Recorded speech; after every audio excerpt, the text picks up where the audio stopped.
Bismillahirrahmanirrahim. Assalamualaikum warahmatullahi wabarakatuh. Alhamdulillah wa kafa, wassalatu wassalamu ala nabiyyil mustafa wa ala alihi wa sahbihi ahli sidqi wal wafa. Ya ayyuhalladzina amanu taqullaha haqqa tuqatih wa la tamutunna illa wa antum muslimun. Wa qala an-nabiy sallallahu alaihi wasallam khairukum man ta'allama al-Qur'an wa 'allama. Kembali kita bersyukur kehadirat Allah Jalla wa Ala atas nikmat karunia hidayah yang Allah berikan kepada kita, sehingga malam hari ini berkah hati kita, ringan langkah kita menghadiri majlis ilmu, majlis yang dirahmati Allah Subhanahu wa taala. Maka barang siapa yang dapatkan hidayah dari Allah, tidak ada seorang pun yang bisa menyesatkannya, dan barang siapa yang disesatkan oleh Allah, tidak ada seorang pun yang bisa memberikan hidayah. Salawat dan salam atas junjungan baginda Rasulullah sallallahu alaihi wasallam beserta keluarganya, para sahabatnya radhiyallahu anhum wa ra'an, dengan memperbanyak salawat dan salam serta mengamalkan tuntunan Rasulullah sallallahu alaihi wasallam. Insyaallah kita akan meraih kemuliaan di dunia dan di akhirat, mendapatkan syafaat billahi ta'ala ya rabbal alamin. Jamaah melihat Allah Azza wa Jalla, kita lanjutkan kajian kita kitab Mukhtasar Minhajul Qasidin, yang mana kita masuk kepada pasal kedua, yaitu pernikahan dan permasalahannya. Jadi bab nikah dan apa-apa saja permasalahan di dalam pernikahan.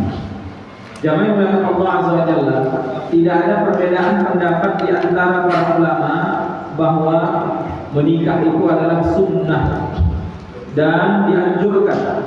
Kenapa? Karena banyak keutamaan yang didapatkan di dalam pernikahan, ya, di dalam pernikahan.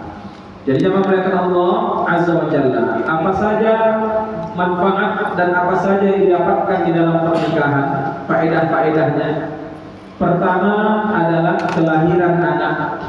Sebab tujuan dari pernikahan ialah mempertahankan kesinambungan keturunan.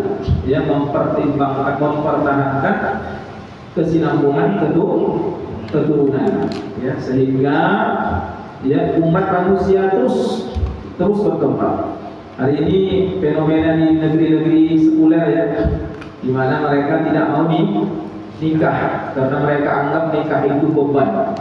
Ya, beban, udah itu nanti bisa menguras harta, ya, dan lain-lain, sehingga bisa disaksikan angka penduduk di negeri tersebut, ya, makin berkurang. Saya pernah baca itu di negara mana sampai dianjurkan untuk menikah, malah dibayar gitu kalau ada yang mau nikah gitu. Ya, kenapa? Karena mereka menganggap kalau nikah itu nanti kalau cerai atau apa harta bagi.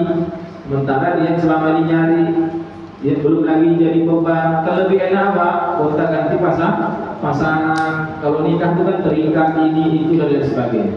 Maka efeknya apa? Dampaknya tidak adanya kesinambungan keturunan di negeri tersebut. Nauzubillah min dzalik. Ya, beda di negeri kita, ya. Alhamdulillah. Jamaah Allah Azza wa Jalla. Yang kedua, ya, faedahnya yaitu mencari kecintaan Allah. Karena Allah suka jika jenis manusia terus bertahan. Karena Allah menyukai jenis manusia terus bertahan, karena manusia sebagai khalifah di muka bumi. Ya, di muka bumi. Yang ketiga, mencari kecintaan Rasulullah sallallahu alaihi wasallam. Karena nikah itu merupakan salah satu amalan yang dicintai oleh Rasul sallallahu alaihi wasallam. Oleh sebab itu ketika ada sahabat yang berjanji tidak akan menikah karena menganggap menikah nanti akan mengurangi kedekatan diri kepada Allah, ya, maka Rasulullah sallallahu alaihi wasallam marah, ya, ekspresi marah. Ya, ana uzawwijun nisa, dan aku saja menikah, kata Nabi sallallahu alaihi wasallam. Ya, masa ente tak nikah? Faman raghiba an sunnati falaysa minni. Maka Nabi memberikan ultimatum, siapa yang membenci sunnahku maka dia bukan termasuk golongan. Jadi nikah itu adalah sunnah Rasul sallallahu alaihi wasallam, ya, yang dicintai oleh Rasul sallallahu alaihi wasallam. Kenapa? Karena tidak ada cara lain, ya, tidak ada cara lain untuk menjaga agar terhindar dari zina, ya, tidak bisa. Karena kita manusia nggak ubahnya seperti binatang yang juga memiliki nafsu, cuma ada akal kita saja, sehingga bisa kita pertimbangkan, ya. Ya, maka tatkala seseorang tidak menikah, tidak ada cara yang lain, harus puasa, ya. Puasa supaya apa? Merekam syahwatnya. Oleh sebab itu di dalam pernikahan itu banyak ibadah yang bisa didapatkan, bahkan bernilai sodako, menyuapkan makanan ke mulut istri sodako, ibu membantu suami menyiapkan makanan suami sodako, bapak mencari nafkah sodako, bahkan sampai berhubungan suami istri pun sodako. Jadi banyak amalan yang bisa kita dapatkan ketika menikah yang tidak didapatkan oleh mereka yang belum menikah, ya, yang belum menikah. Maka jangan malaikat Allah Azza wa Jalla ini, ya. Nah, kecuali memang kita belum jodoh, ya. Memang belum jodoh. Yang nggak boleh itu memang sama sekali nggak ada niat mau nikah. Padahal dia sehat, nggak ada apa-apa, nggak ada niat. Ya. Ada niat tapi belum jumpa yang cocok. Ini beda, ya. Ini suatu hal yang beda. Yang nggak boleh itu yang tidak ada niat sama sekali mau menikah, kecuali dia ada uzur, ya. Karena kalau dia nikah nanti akan menyakiti hati pasangannya, ya, hati pasangannya. Tapi itu pun bisa dikomunikasikan. Contoh, seandainya seorang laki-laki dia tidak punya hasrat untuk seperti itu, maka bisa dicarikan wanita yang juga tidak punya hasrat, ya. Dan itu banyak terjadi, dan itu alhamdulillah cocok, ya. Jadi langsung ketika ta'aruf dijelaskan bahwasanya sekarang saya ini, ya, seperti hal seperti itu kurang berminat lah, cuma supaya ada saja kawan curhat, gitu, ya kan. Maka insya Allah kalau seperti itu kita jujur, Allah akan temukan dengan yang juga, karena ada juga wanita yang nggak suka seperti itu, yang nggak paham apa kali lah, ya kan, yang nggak paham apa kali. Itu bisa dicocokkan, ya, dipertemukan. Yang penting ada amalan, ada pasangan yang bisa mendampingi kita. Dan jangan ditutupi hal seperti itu. Banyak yang ditutupi, akhirnya apa? 3 hari, 4 hari cerai, seminggu cerai. Ya, kenapa? Karena itu adalah kebutuhan, ya, yang sangat penting. Ya, bukan hal yang tercela, ya. Ya, membahas itu pun bukan tercela. Makanya sahabat itu nanya sama Rasul, gimana cara berhubungan, apa yang harus dilakukan, ya. Sampai seperti itu. Kenapa? Karena itu kebutuhan, dan Allah menghalalkan pernikahan itu dan mengharamkan perzinahan. Maka jangan malaikat Allah Azza wa Jalla ini yang harus kita pahami. Yang keempat faedahnya yaitu mencari berkah. Mencari berkah dengan doa anak yang soleh dan syafaat kematian anak yang masih kecil. Ya, jadi kita yang hidup ini butuh doa ketika meninggal dunia. Ya, butuh doa. Karena idza mata ibnu Adam inqata 'amaluhu illa min thalath. Ketika anak Adam meninggal dunia terputus amalnya kecuali 3. Shadaqatin jariyah, shadaqah jariyah, ya, atau ilmin yuntafa'u bi atau ilmu yang bermanfaat. Yang ketiga doa dari anak yang soleh, waladin soleh yad'ulah, doa dari anak yang soleh. Begitu juga kalau ada anak bayi kita meninggal di waktu kecil, itu juga akan memberikan syafaat pada hari kiamat. Ini barokahnya pernikahan, ya, barokahnya pernikahan. Yang kelima, berlindung dari setan dengan menyingkirkan bisikan-bisikan syahwat. Ya, bisikan-bisikan syahwat ini luar biasa. Ya, jangan kita pikir maaf kita, ya, dia kan udah tua, ya, dia kan udah kakek-kakek. Banyak kasus malah kakek-kakek yang mensyabuli cucunya, mensyabuli anak kecil, dia kan banyak, ya. Makanya ada istilah di pasaran apa? Tua-tua makin tua makin menjadi. Jadi laki-laki itu, ya, makin tua makin menjadi. apalagi kalau sudah banyak duit, ya kan? Nah, kalau nggak kuat iman, nggak ngaji-ngaji, sudah jelas. Kita ini kan insya Allah terhindar itu karena sering dengar, karena sering ngaji, tumbuh rasa takut. Kalau nggak ngaji, wah, dia tak tahu lagi apa bilang. Ya kan, rata sama apa dia. Ya kan, kalau nggak ngaji, maka dengan ngaji, ya akan menimbulkan khasyah, rasa takut kepada Allah. Itu yang mereka. Ya, itu mereka. Kalau nggak percaya, teslah sebulan nggak ngaji, atau liburkan sebulan pengajian. Ya, itu mata kita itu udah nggak tentu. Ya kan, udah halal aja temo itu, padahal haram yang halal. Kenapa nggak ada rasa takut? Ya, jangankan di dunia nyata, di dunia maya pun bisa nanti itu. Ya, di dunia maya, medsos, ya, awalnya leg-legan, lama-lama, ini betul-betul leg jadinya. Iya kan? Lama curhat, lama-lama buat sandi, lama-lama macam-macam lah itu. Ya, itu padahal orangnya pun nggak nampak entah siapa, ya kan? Nggak tahu kita wajahnya entah seperti apa.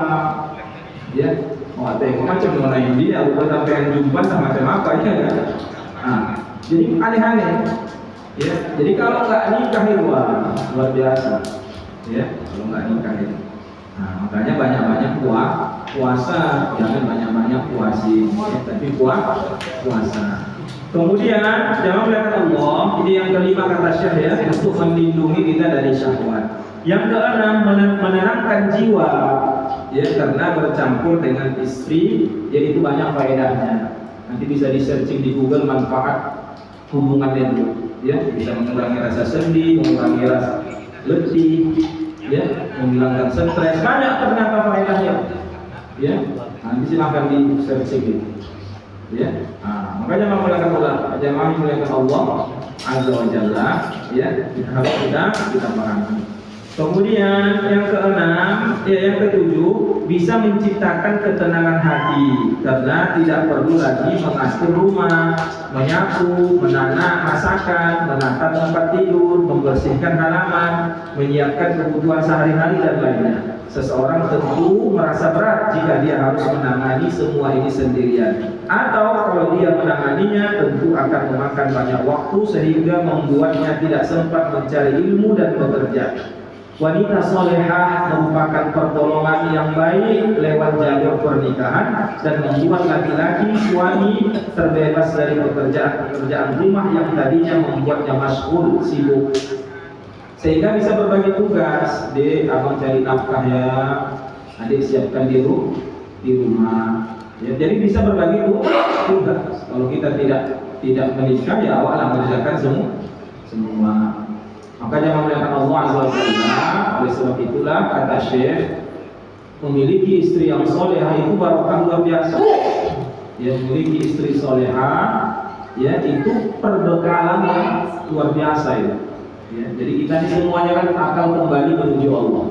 Nah, kita butuh bekal di dalam menjalani kehidupan ini. Bekal terbaik itu adalah memiliki istri yang solehah. Memiliki istri yang solehah.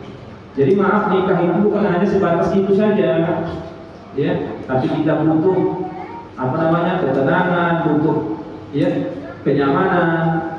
Makanya Rasulullah pernah mengatakan kalau aku punya masalah di luar, pulang ke rumah, tengok istri saja itu separuh masalah sudah hilang. Jadi tengok ibu namun ijah saja sudah hilang masalah. Ya.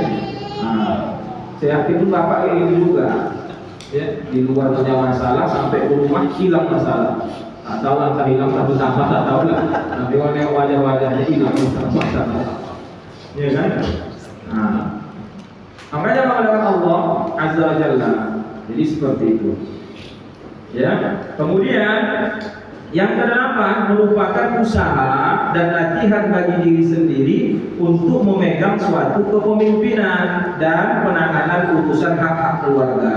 Sabar dalam menghadapi tingkah laku mereka, tabah menghadapi cobaan yang datang dari mereka, usaha untuk memperbaiki dan bimbing mereka ke jalan agama, berusaha mencari mata pencaharian yang halal, mendidik anak-anak. Ini semua merupakan pekerjaan yang besar lagi mulia.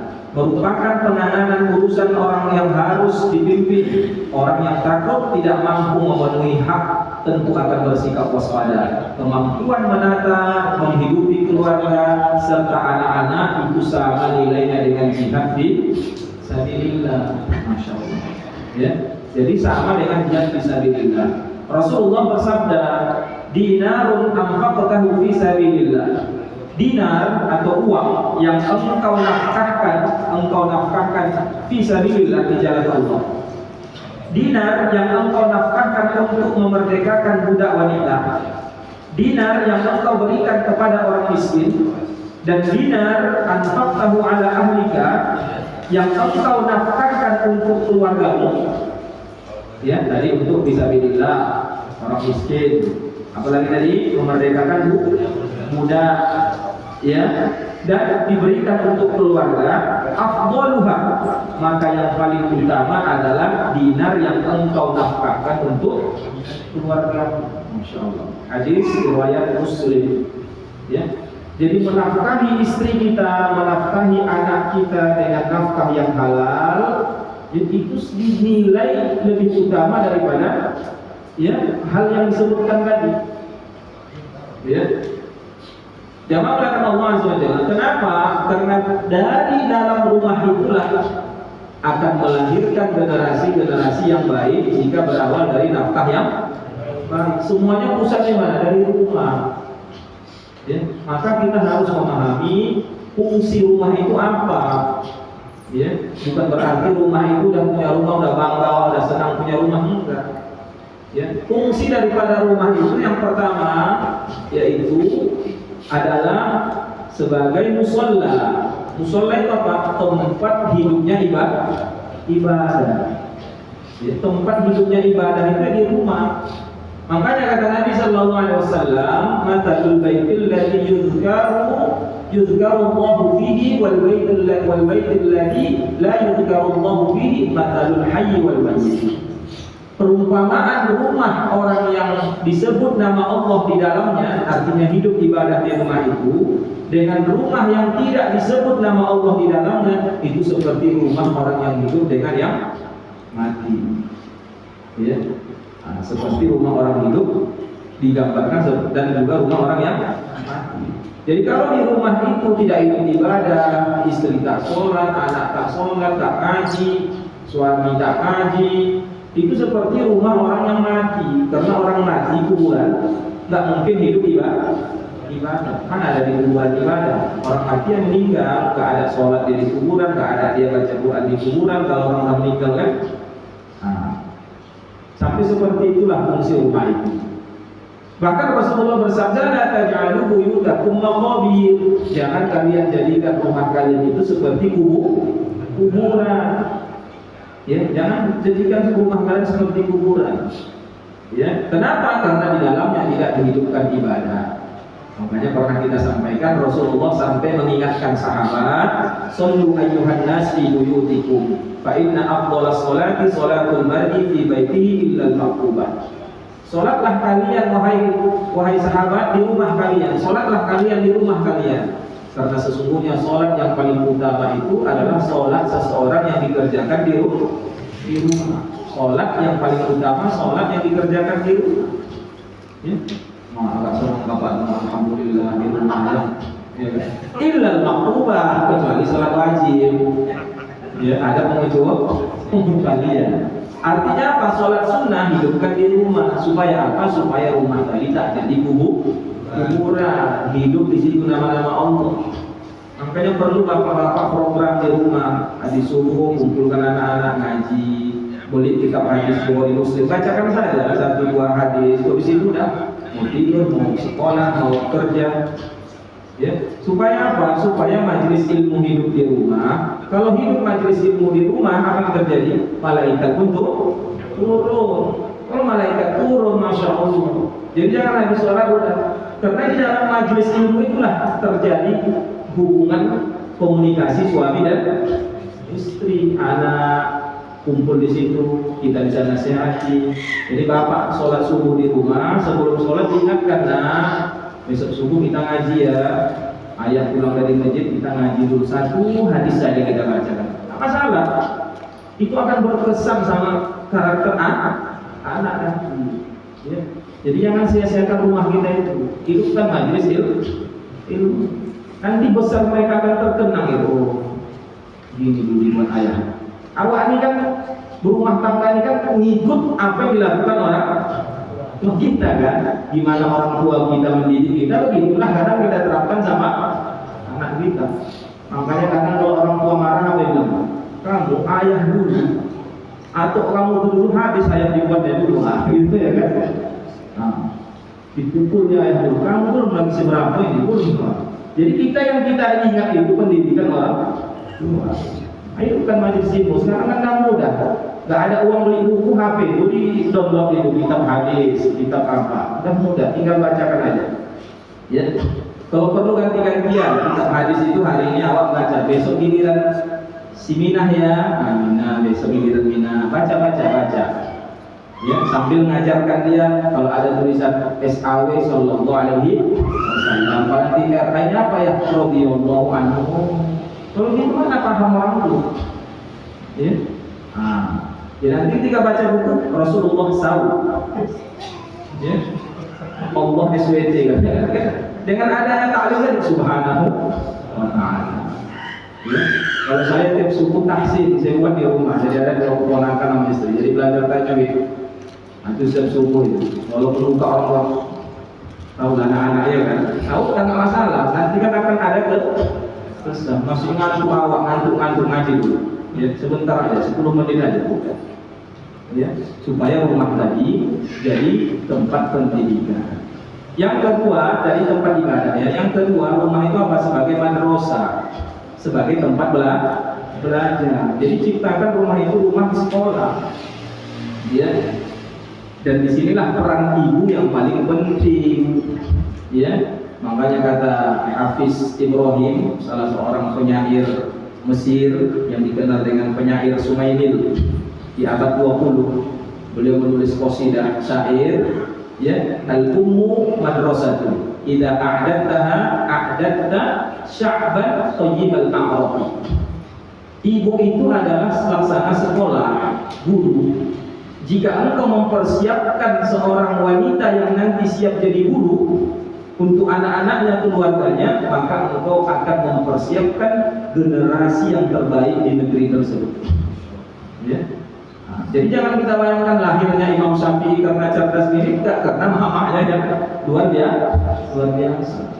Ya. Jangan kita bayangkan Abdullah bin Mubarak hebat begitu ulama hadis, dia pernah daripada orang tua. Ya. Jadi jangan sekali-kali kita anak kita pesantrenkan, pulang dari pesantren awak manjakan. Jadi di pesantren udah dididik dia bagus-bagus, sampai di rumah anda kepingin apa ya? Kepingin apa? HP ya, pinjam HP dari anak. Ya kan? Biarlah di pesantren nanti tidak payah lagi. Jadi di pesantren sudah dididik, sampai di rumah awak manjakan. Bingung juga awak kenapa anak udah berubah. Orang awak yang manjakan. Ibunya Imam Syafi'i, Fatimah, ya namanya adalah Fatimah. Ya, beliau masih cucunya cicit dari keturunan sahabat Ali bin Abi Thalib. Ya. Apa pesannya kepada Imam Syafi'i? Nah, jangan kau pulang sebelum kau jadi ulama. Jangan kau pulang sebelum jadi ulama. Jadi di umur 15 tahun itu sudah berangkat ke Madinah belajar sama Imam Malik. Bayangkan umur 15 tahun, ibundanya di Mekah. Ya. Sampai di Madinah sudah belajar dengan imam-imam di Madinah, beliau berangkat ke Irak. Ya. Berangkat ke Irak belajar dengan muridnya Imam Hanafi. Kapan Imam Syafi'i baru pulang ke rumah? Imam Syafi'i rindu sekali sama orang tuanya pun rindu sama anak. Tapi ingat dia pesan orang tuanya, jangan pulang sebelum jadi ulama. Ya. Akhirnya singkat cerita, tatkala di Masjidil Haram ada ulama dari Irak. Ulama dari Irak ceramah. Dalam ceramahnya beliau mengatakan, alhamdulillah di Irak ada seorang ulama yang bernama Muhammad bin Idris Asy-Syafi'i. Ya, beliau apa permasalahan semenjak beliau ada maka permasalahan terselesaikan. Dan beliau menjadi tumpuan masyarakat untuk tempat bertanya ini itu, dan mamanya hadir di majelis tersebut. Nangis mamanya gembira luar biasa. Ya, alhamdulillah.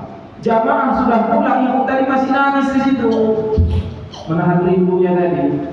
Syekh tadi penasaran, ibu kenapa ibu melihat tadi nangis? Ya, tahu nggak Syekh siapa yang Syekh sebut tadi? Itu anak saya. Masya Allah, ada yang akhirnya mereka pun memuliakan ibunya Imam Syafi'i. Nanti kalau engkau pulang ke Irak, sampaikan sama Imam Syafi'i, aku sudah ridho dia boleh pulang. Aku ridho dia sudah boleh pulang. Akhirnya pulang ke Irak, disampaikan senangnya Imam Syafi'i luar biasa. Padahal selama ini beliau sudah jadi ulama, tapi belum dapat izin dari orang. Akhirnya mendengar izin tersebut, dia pun pulang ke rumah. Bisa tak mental seorang ibu seperti itu? Ya. Nah, kalau nanti maaf masukkan anak ke pesantren seminggu sekali awak terima. Rindu oma. Ya. Bukan anak yang menangis, ayah oma ulang Ngapain coba? Jadi anak kita jangan banggakan perasaan kita. Kita harus bayangkan nanti kita meninggal ada, ya. Nah, itu yang kita bayangkan. Kita menggunakan Allah Azza wa Jalla. Ini yang banyak gagal memasukkan anak pesantren. Kenapa seperti itu? Karena saya paham, saya 6 tahun di pesantren. Ya, 6 tahun saya pesantren. Saya 2 bulan sekali baru mama datang, ayah datang. Di muka nggak nangis orang itu, tapi udah keluar nangis. Nah itulah hebat orang. Nggak di muka saya nangis deh. Ya, saya pun nggak nangis di muka orang itu karena takut nyusahkan orang tua saya. Ada yang nangis udah orang itu jauh, saya lari ke kelas. Di situ langsung, sini nangis. Ya. Nah, ada kawan saya masuk tiap minggu, nak baju kotor kumpulkan, nak dirayah cucikan, ayah memberikan, dicucikan, dilondrikan. Akhirnya manja, ya. Akhirnya apa, tak betah di pesantren, cari cara gimana biar berhenti pesantren, nunggu ya orang. Banyak kawan ditubuhnya, dipukulinya biar berhenti, ya, tak tahan. Ayo, makanya melakukan Allah Azza wa Jalla. Jadi seorang ibu itu adalah madrasah, orang tua itu madrasah. Yang ketiga, rumah itu apa? Sebagai apa? Junnah. Junnah itu apa? Tameng dari api neraka. Tameng dari api neraka. Di luar mungkin anak-anak kita akan terjerumus ke neraka. Sampai rumah harus bisa kita tamengi, kita bentengi. Itu tugasnya apa? Ayah. Makanya Allah berfirman, ya ayyuhalladzina amanu qu anfusakum wa ahlikum nar. Wahai orang beriman, jagalah dirimu, keluargamu dari api neraka. Apa kata sahabat Ali bin Abi Thalib? Adibuhum wa 'allimuhum. Ya, didik mereka adab, didik mereka ilmu. Ya, didik anakmu, keluargamu adab, gimana cara beradab, dan didik mereka ilmu. Ya. Nah, kalau adab maka butuh teladan. Ya, jangan sampai kita nyuruh tapi kita tidak ngerjakan. Nak sholat. Ayah tak sholat, kita bahkan pun ngawal. Iya kan? Kenapa? Karena sifat anak itu apa? Meniru. Ya, sifat anak itu meniru apa yang dilakukan oleh ayah dan ibunya. Yang ketiga ya junnah, sebagai perisai. Ya. Nah, yang keempat yaitu maskana, sebagai tempat tinggal. Ya, sebagai tempat tinggal. Wallahu ja'ala lakum min buyutikum sakana. Wallahu, dan Allah menjadikan rumah kalian sebagai sakana, tempat tinggal, tempat tenang, menetap. Sampai kata Imam Ibnu Katsir, di dalamnya kita bisa berlindung dari panas, hujan, di dalamnya kita bisa mencari ketenangan. Ya, makanya kita yang menciptakan rumah kita itu sebagai tempat tenang. Ya, jadi di luar kita punya masalah, sampai di rumah masuk di mana supaya kita tenang. Ya, supaya kita tenang. Kajian mengenai Allah Azza wa Jalla. Maka saya tertarik itu salah satu video komandan Akademi Militer Amerika itu ketika dia ngasih nasihat sama perwira-perwiranya jenderal. Ya. Nah, kalau kalian mau sukses, pertama sekali adalah kalian perbaiki kamar kalian. Ya kan? Ingat tinggal di mana? Kamar kalian. Caranya gimana? Rapikan tempat tidur kalian. Jadikan tempat tidur kalian itu senyaman mungkin, seindah mungkin, serapi mungkin. Bangun tidur rapikan terus. Kenapa? Karena di luar kita akan punya banyak masalah. Orang kalau sudah punya banyak masalah, pulang ke rumah, kemana dulu dikejar itu? Hah? Tempat tidur. Betul kan? Nah, sampai ke rumah itu entah kemana, guling kemana, spray entah di mana. Hah? Akhirnya makin ke pendekar. Ya. Jadi ciptakan rumah kalian itu, bangun tidur, rapikan tempat tidurnya seindah mungkin, ya, mungkin buat wangi, sehingga ketika di luar pulang tidur kenyamanan. Ya, warna apa yang kita suka kamarnya dicat, mungkin kalau kita suka yang warna pink, buat gambar catnya, cat pink sampai kamar macam pengantin baru aja, tenang. Jadi kita yang menciptakan suasana tenang. Ya. Saya dapati waktu daurah di Takengon, ada salah seorang pejabat gubernur, pejabat bupati Takengon waktu itu dia udah pensiun. Beliau sendiri cerita. Jadi di rumah itu saya buat suasana di mana saya tenang. Baca buku saya ke rumahnya, baca buku saya di sini, ruangan ini. Kenapa? Kalau saya ke ruangan itu tenang, saya baca buku. Kalau saya ada masalah, saya berenung di ruangan ini. Jadi dia sendiri menciptakan rumah itu tempat tenang. Ya. Sehingga ketika ada permasalahan kita bisa bertafakur di rumah, sehingga kita tidak mencari tempat pelarian, mungkin tak warung, ya kan, mana kedai kopi, ya kan, kenapa kuning rumah kuning. Nah, syukur-syukur dapat kawan soleh, sempat dapat kawan salah, ya, kenapa kawan sini berantem sama istri, ceraikan aja. Ya. Abang ganteng, duit banyak, ya. Satu gerobak lagi belum bongkar itu. Aku ceraikan aja katanya. Ya juga, pikirnya kan. Nah, coba cari tempat yang nyaman. Jadi rumah itu sebagai merasakan tempat tenang gitu. Yang kelima fungsi rumah apa? Al-maulud, tempat kita beranak pinak, ya, tempat kita bisa menyaksikan tumbuh kembangnya anak-anak. Kenapa target setan gimana supaya orang ceria itu tadi, ya, biar tidak ada generasi yang mau sujud kepada Allah. Ya, sudah pasti. Walaupun nanti pada akhirnya hidayah Allah yang menentukan. Jadi kalau sering orang tua tambahkan anak pun akan pengaruh nggak jiwanya? Pengaruh, kecuali memang takdir dia menjadi baik, itu akan pengaruh. Sampai kalau berantem jangan depan anak, karena anak itu merekam, ya, merekam dia, dan itu akan mempengaruhi suasana batin dia. Dia nggak akan nyaman di rumah, ya, nggak akan nyaman di rumah. Akhirnya dia mencari kenyamanan di luar, ya. Dan banyak lagi fungsi-fungsi rumah yang disebutkan. Oleh sebab itu dia mengatakan Allah Azza wa Jalla, ya, nafkah itu sangat mempengaruhi. Carilah rezeki yang halal, biarlah sedikit yang penting berkah, ya, biarlah sedikit tapi berkah. Walaupun lebih bagus lagi banyak tapi berkah, kan gitu ya. Bisa pula dapat awak sehari 1 juta, jangan cari 100.000, ya, kalau memang bisa, ya kan. Nah, yang penting berkah, nggak nipu orang, nggak nokohin orang, ya, nggak dari hasil korupsi. Ya, maka kita bayangkan mereka yang dari harta haram itu bisa tenang, nggak ada tenang itu. Ya, makanya ada istilah uang hantu dimakan setan. Ya, seminggu bisa habis 100 juta, 200 juta. Habis-habis dia pun sedih, dia yang habisin, dia yang bingung. Seminggu habis loh. Kok bisa ya? Udah dia yang habisin, dia pula yang bingung. Kok bisa? Ya. Nah, tapi kalau yang dari hasil yang halal tadi terima sendiri, wah, ya, habiskan dia pun berpikir kan, kalau yang buat hal-hal yang nggak penting kan berpikir itu, ya, jadi keberkahan pun akan hancur. Makanya betul, ya, nafkah yang engkau berikan kepada keluargamu itu lebih utama daripada fisabilillah, daripada, ya, fakir miskin dan lain sebagainya.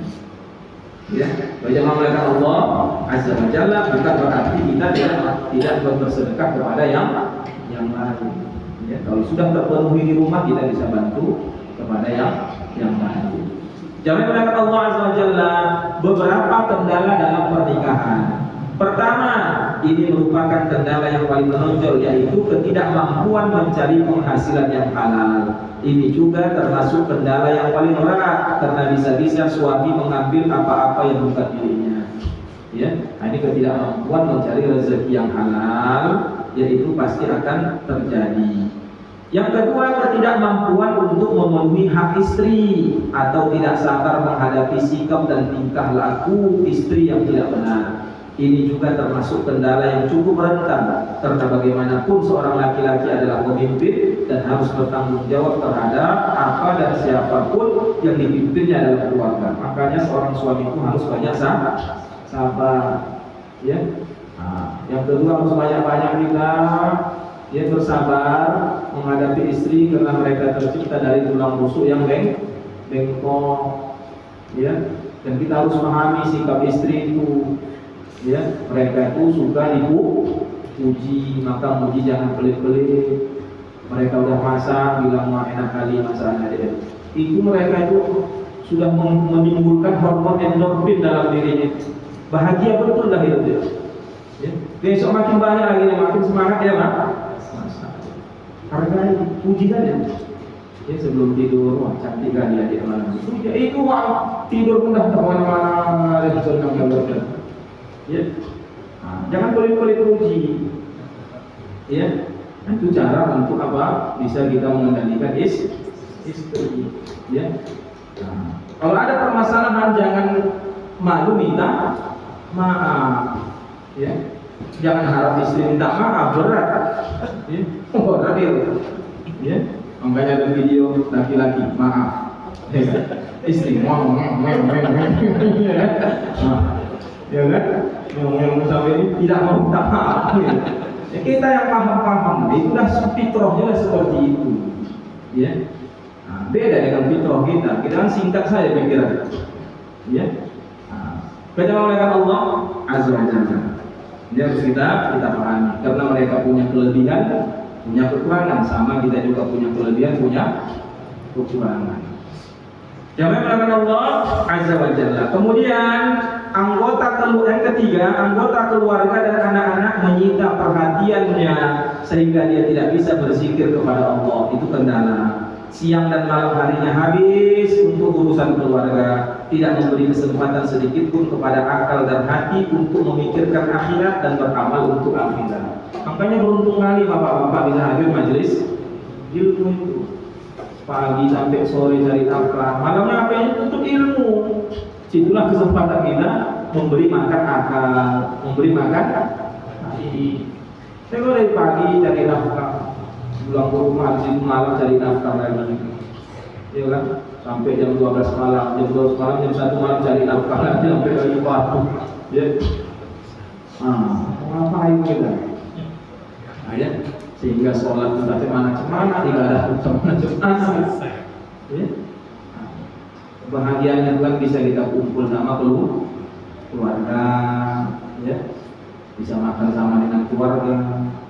Tapi coba satu misal di Malaysia, satu di perdagangan, atau satu di Singapura, satu di Medan, misalnya, ya, cemana bahagia gitu. Nah, walaupun gajinya besar di sana itu dapat sampai 70 juta, ya, yang namanya udah LDR, apa itu LDR? Hubungan jarak jauh. Itu lama-lama kan memudah.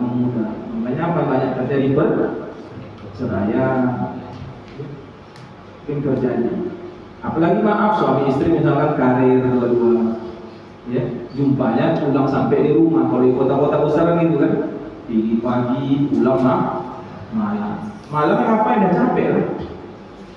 Ya kan? Makanya tingkat perselingkuhan di kota-kota padat seperti itu banyak. Akhirnya di mana mereka mencari kebahagiaan? Di kantor, mungkin dengan sekretarisnya, dengan kawan kerjanya. Kenapa nggak sempat lagi jumpa sama istri pun gitu juga, ya? Itulah bahayanya tadi. Maka jangan melihat Allah Azza wa Jalla, ya. Jadi menyita waktu dia sehingga membuat dia yang berat untuk mengamalkan akhirat. Ini menghimpun bencana kata Syekh, dan sekaligus manfaat dan beramal sehingga ini akan menghimpun bencana dan sekaligus manfaat. Hukumnya tergantung pada kondisi masing-masing orang, mana yang lebih baik baginya, menikah atau hidup membujang. Orang yang menginginkan jalan Allah harus bisa mempertimbangkan hal ini. Dia harus yakin bisa memikirkan berbagai macam bencana dan menghimpun berbagai manfaat. Jika seseorang mempunyai harta, baik akhlaknya masih muda dan membutuhkan wadah untuk menyalurkan syahwatnya, maka pernikahan adalah jalan terbaik baginya. Namun, jika pernikahan itu tidak memberinya manfaat dan justru menghimpun sekian banyak bencana, maka meninggalkannya adalah jalan yang terbaik baginya. Tentu saja ini berlaku bagi orang yang tidak terlalu membutuhkan pernikahan. Tapi jika dia membutuhkannya, tentu saja pernikahan itu lebih baik. Makanya pun hukum pernikahan pun ada 5. Ya, bisa haram. Nikah bisa haram. Kalau dengan nikah dia bisa memberikan mudarat pada pasangan, bisa haram. Ya, bisa wajib dia nikah ketika dia memang mampu dan tidak bisa mengendalikan syahwat. Sunnah tengah-tengah. Ya, maka jamaah melihat Allah Azza wa Jalla, kitalah yang mempertimbangkan diri kita. Ya, bisa mempertimbangkan diri kita. Kemudian bab berikutnya menjatuhkan pilihan yang paling tepat. Ya, dalam menjatuhkan pilihan terhadap calon istri, seorang laki-laki harus mempertimbangkan hal berikut. Jadi ini bagi yang bujang, ya. Bagi yang bujang, yang jomblo bisa mempertimbangkan ini. Atau mungkin bagi yang sudah menikah mau mempertimbangkan lagi bisa juga. Mana tahu. Ya. Jangan Allah Azza wa Jalla. Yang pertama, faktor agama. Ya, faktor agama. Ini merupakan pertimbangan yang paling pokok sesuai dengan sabda Nabi, "Fazfar bidzatid din", hendaklah engkau memilih agamanya. Jika seorang wanita tidak beragama, tentu dia bisa merusak agama suami dan menimbulkan suasana yang teruk. Apalagi jika wanita sudah dimakan cemburu, maka semuanya bisa kacau balau dan hidup pun sama sekali tidak akan tenang. Saya punya kawan waktu itu, dia mencari wanita yang dia udah ngaji, tapi dia mau nyari, dia kebetulan suka dengan wanita, nggak pakai jilbab, cantik, kami udah ingatin, ya. Kalau bisa carilah yang sudah memang dia ada dasar agama. Tidak usah. Aku bisa mengubahnya. Bisa dibuat. Akhirnya kacau balau kan? Jadi kacau balau. Ada permasalahan di ranjang habis sampai keluar kan? Ada agama kan? Ya. Ada permasalahan sedikit habis ke medsos kemana-mana. Ya. Jadi aku akan ubah. Aku pernah ngaji, bisa nanti bawa ngaji. Orang yang udah biasa di pasar dibawa ngaji cuman, udah biasa di diskotik mau dibawa ngaji kan butuh proses lama, ya, butuh proses lama. Kita kan hidup ini nggak lama, ya kan? Hanya seminggu meninggal, ya kan? Mempertanggungjawabkan amal awalnya entah kemana-mana, apalagi bertanggungjawabkan istri, anak. Ini harus kita perhatikan. Makanya Nabi apa? Pilih agamanya dulu. Fasfar bidzatid din. Ya, tadi bagi ada kau akan beruntung. Yang kedua, berakhlak yang baik. Sebab jika akhlaknya buruk, maka mudarat yang ditimbulkannya lebih besar daripada manfaat yang didatangkannya. Yang ketiga, rupa yang menarik. Hal ini juga sangat diperlukan karena bisa menjaga keutuhan pernikahan. Oleh karena itu diperintahkan laki-laki memandang wanita yang hendak dilamarnya, ta'aruf wa nazar. Memang ada juga sebagian laki-laki yang tidak memperdulikan masalah kecantikan dan rupa, sebagaimana yang diriwayatkan dari Al-Imam Ahmad rahimahullah bahwa dia memilih wanita yang rupanya lebih buruk daripada saudarinya sendiri. Ini riwayat dari Imam Ahmad. Hanya saja laki-laki yang semacam ini sangat jarang, ya. Jadi fitrahnya itu biasanya milih yang cantik. Tapi ada juga yang dia nggak penting cantik, penting gimana bagus agamanya, akhlaknya, nggak ada masalah. Intinya memang wajah itu sangat juga salah satu faktor ya, bukan tujuan ya, faktor yang bisa akan menjadikan rumah tangga itu makin baik ya. Memang melihat Allah Azza wa Jalla. Walaupun hari ini yang penting bukan wajah, penting duit katanya ya kan. Mau cemana pun buruk, kalau duit banyak bisa diolah jadi cantik ya kan. Sekarang macam-macam alam yang udah bisa jadi yang hitam jadi putih, yang pesek jadi macam-macam lah sekarang kan. Jadi jangan melihat Allah Azza wa Jalla. Ini ya, jadi kembali kepada masing-masing. Karena cantik itu relatif, bisa jadi menurut pandangan si fulan cantik, yang lain menganggap tidak cantik. Begitu juga tampan itu relatif kan. Menurut si fulan tampan itu begini. Makanya kalau orang disuruh mendefinisikan cantik itu apa, pasti beda-beda. Oh, cantik itu matanya begini, itu matanya ya. Ada yang penting kulitnya, ada yang penting rambutnya, macam-macam udah mendefinisikan. Itu menunjukkan itu relatif. Maka tergantung pandangan kita, ya. Nah, dan apapun yang sudah terjadi nggak boleh dicaci. Nah ini ya, ini jadi masalah. Mungkin kita lihat di medsos, wanitanya muda, suaminya kakek bisa jadi itu yang paling ganteng yang dia lihat. Ya. Atau dia suaminya muda, istrinya nenek, bisa jadi di antara sekian wanita itu yang paling cantik yang dia lihat. Maka kita jangan menilai apa yang dinilai orang. Ya, karena penilaian itu beda. Baiklah, nanti akan kita lanjutkan. Kalau masalah nikahnya agak seru ini memang. Ya, nanti pertemuan yang akan datang karena waktu Isya ya sudah masuk. Nanti akan kita lanjutkan, masih menjatuhkan pilihan yang tepat. Ya, pilihan yang tepat. Demikian, mohon maaf jika dalam penyampaian ada yang kurang tepat. Kepada Allah saya mohon ampun. Subhanallah walhamdulillah, asyhadu an la ilaha illa anta, astaghfiruka wa atubu ilaik. Assalamualaikum warahmatullahi wabarakatuh.